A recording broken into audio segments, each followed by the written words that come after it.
This podcast is brought to you by the American Enterprise Institute. If you like what you hear, please subscribe, rate, review, and share. Thanks for listening. Here's our show.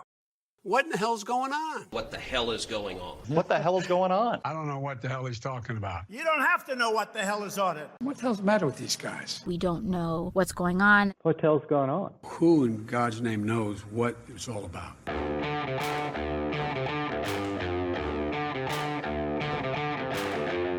Hi, I'm Danielle Pletka. And I'm Marc Thiessen. Welcome to our podcast. What the hell is going on? Oh my God, about last night. What the hell, Marc? What the hell happened last night is what we should call it. Oh my gosh. First of all, let's start with the moderators before we get to the candidates. Just an absolute disgrace. You know, ABC is just, Trump was complaining about how ABC's in the tank for Kamala, and they did everything they possibly could to prove him right last night. And I'm not one to just sort of blame the moderators. I thought Dana Bash and Jake Tapper did a fantastic job in the first debate with Biden. We're very fair-minded. We're hand-pressed each candidate equally. They were just completely in the tank for Kamala Harris. I have many views, which I am going to share, about the two debaters. But, and I said this on Twitter or X or whatever we call it now, but I was genuinely shocked. And I was talking to a bunch of reporter friends of mine who are, again, mostly on the left, and they were genuinely shocked. Yes. That was... Same with me, by the way. Yes, an appalling display. The thing that I really hated about it is I think that confidence in institutions is one of the most important staples of American life, and it just further undermined people's belief in the media. It's just done. I mean, it's done. These people did not care what anybody said about them. They were there for Kamala Harris. Yeah, no, Donald Trump said, and I think he tweeted out or saw Truth or whatever they call the Truth Social post that it was 3 against 1. And he was 100% correct. And what I found, there was a moment where they asked her about her flip-flops, right? And she said, well, I'm going to take all those on. And then she didn't. And she just delivered a word salad about how she supports the middle class. And they just seamlessly turned over to Trump, and didn't challenge her, didn't bring it up again. This is a woman who has changed positions on, I'm losing track. I mean, I've been keeping a running list, Dany. She flip-flopped on EV mandates, which she used to support. She flip-flopped on a federal ban on fracking. She flip-flopped on eliminating private health insurance. She's flip-flopped on Medicare for all. She's flip-flopped on the Green New Deal. She's flip-flopped on decriminalizing illegal border crossings. She's flip-flopped on a border wall. She's flip-flopped on providing free health care for illegal aliens. And then Andy Kaczynski of the K-File at CNN, God bless him, just dug up that she has supported taxpayer-funded gender transition for illegal aliens in detention. Right. No, Trump said that. None of this. And what you would think that a good moderator would do, saying, explain why. Why did you hold this position and what changed? Why did that? No pressing, no anything like that. And then they go to him and they say, would you veto a federal abortion ban? And he basically said, not terribly articulately, but basically said it's never going to happen. There's not enough votes to do it. And they said, but you didn't answer the question. Will you veto it? It's like, no, he did. He said it's not going to happen, so it's not an issue. Right. And they did this over and over and over again. Okay. Yes. So let us now agree, and we can draw a line under this. The moderators were an outrage. ABC News is not a news organization. They're just an arm of the Democratic Party. They've now passed MSNBC as the face of the left in American politics. MSNBC doesn't pretend. Okay, yeah. ABC pretends to be one of the 3 legacy networks, and all I can say is, I think that most of my friends at MSNBC would have been embarrassed for their colleagues had those 2 people been at MSNBC. Now, fair enough. Let's talk for a second about the 2 candidates. I want to start with Kamala. Okay. And by the way, I'm saying that wrong. Is it Kamala? I think it's Kamala. It's just not Kamala. Right. Okay. All right. So Kamala, I don't know. Thiessen, Tyson, Thiessen, Thyssen. I find this, by the way, just a complete aside.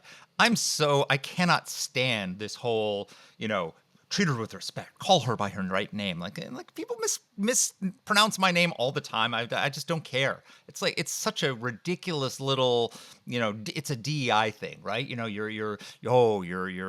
She's got a funny name and you're miscalling her. And so therefore you're like you're a quiet racist or something like that. Call her. I don't care what you call her, Dany. Okay, good. ahead. And I don't care what I call her either. Exactly. I want to say this. Just call her a socialist. Because that's accurate. I am not going to call her names. Okay. Let me say, okay, I don't know where this woman was for the last 3.5 years because I firmly believed that she was a complete freaking idiot. Okay. I just honestly, and that is living in Washington, paying attention to what the president and the vice president say, watching her. Joe Biden may not have showcased her in the best possible way, but he did not make her sound like a moron. She did that herself.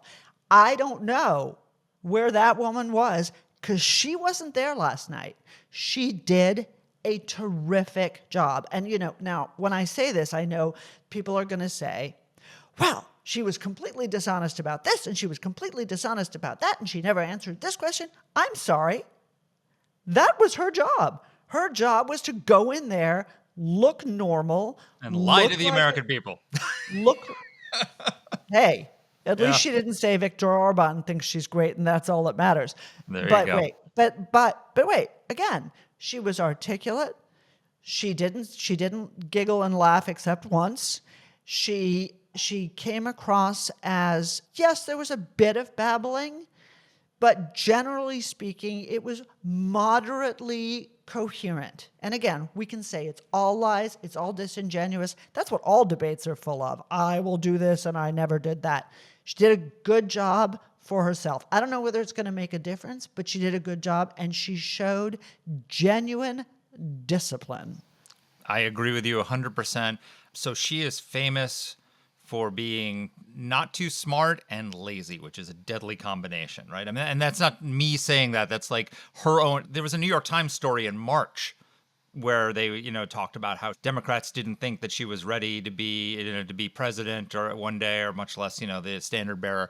And there's all these stories about her own staff saying she didn't read her briefing book, she was lazy, she did that. She clearly understood the stakes. She clearly understood that she needed to go to hit the books, and debate camp worked. She tuckered herself in with her advisors. She planned a strategy and she executed it nearly flawlessly.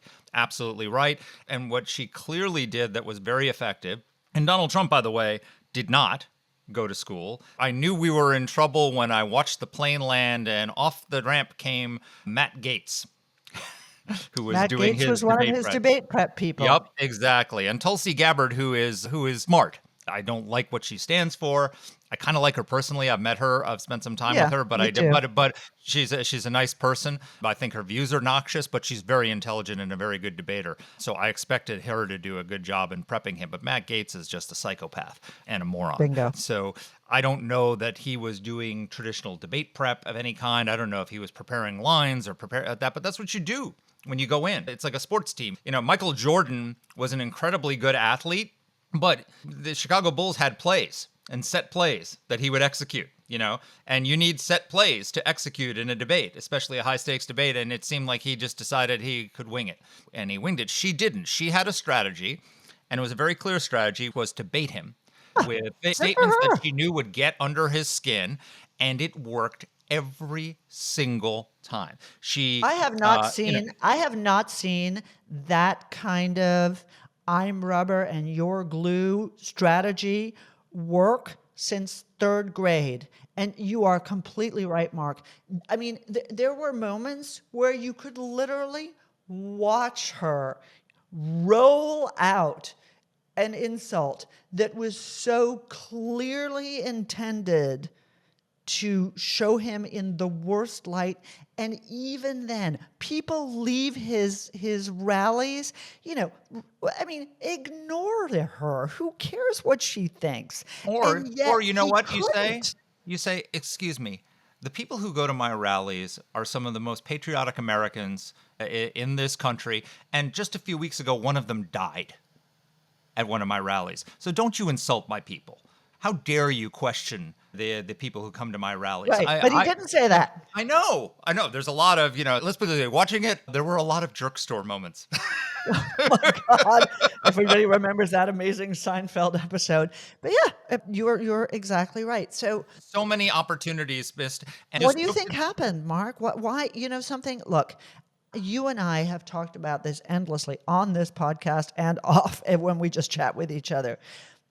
There is a Donald Trump that can control himself. There is a Donald Trump that can be pleasant and charming. There is a Donald Trump that can actually make reasonably, I don't want to go too far, articulate points about how he envisions his own leadership.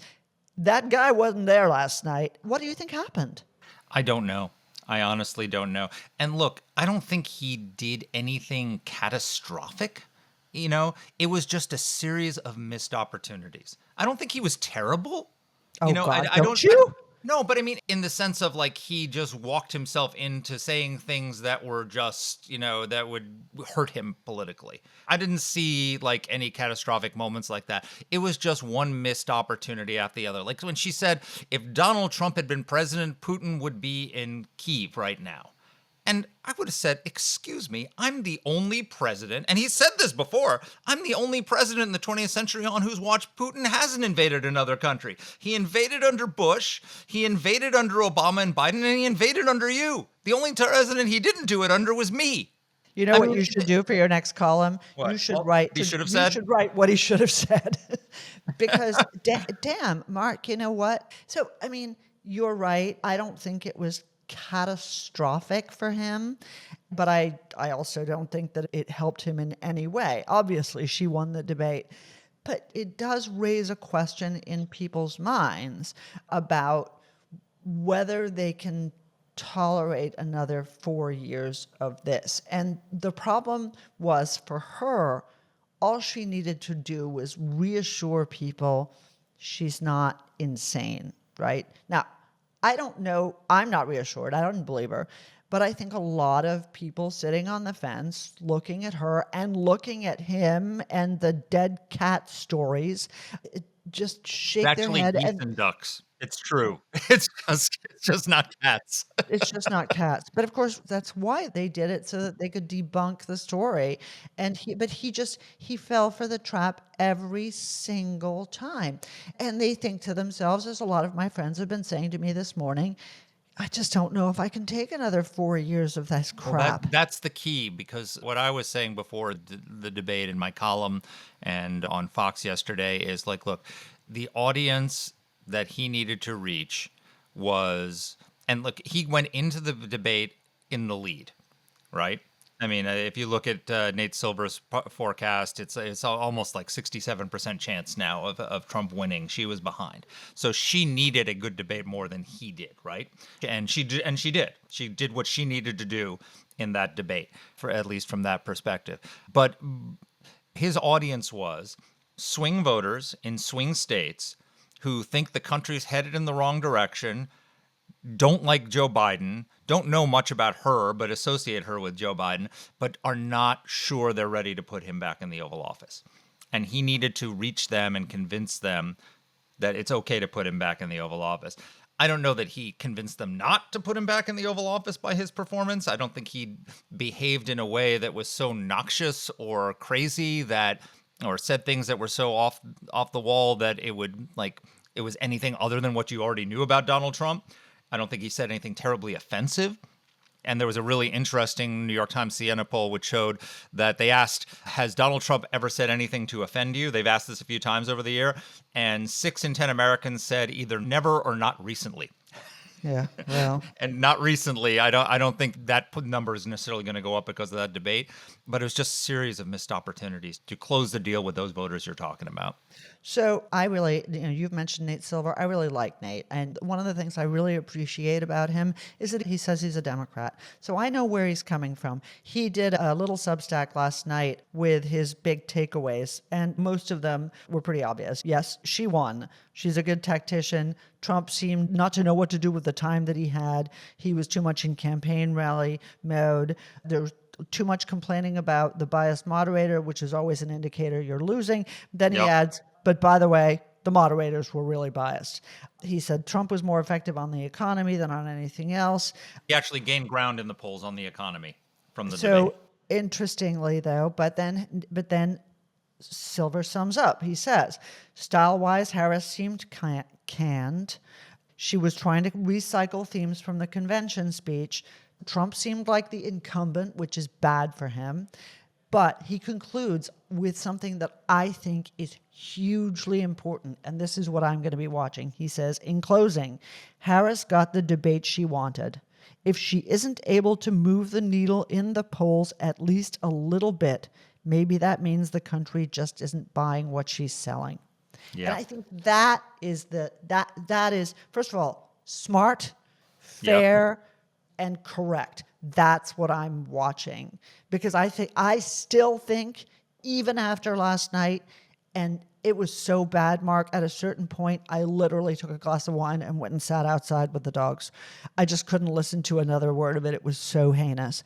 But I think this is still Trump's to lose, because the Biden administration has been so terrible, and I suspect that people don't buy what she's selling. But we're going to see. So I agree with that 100%, both you and Nate. The fundamentals of the election haven't changed after last night. Here's the fundamentals of the election as per the New York Times Siena poll that just came out, right? So this is a change election, right? And 91% of Americans, according to the Siena, to that poll, want change, including 61% who want major change.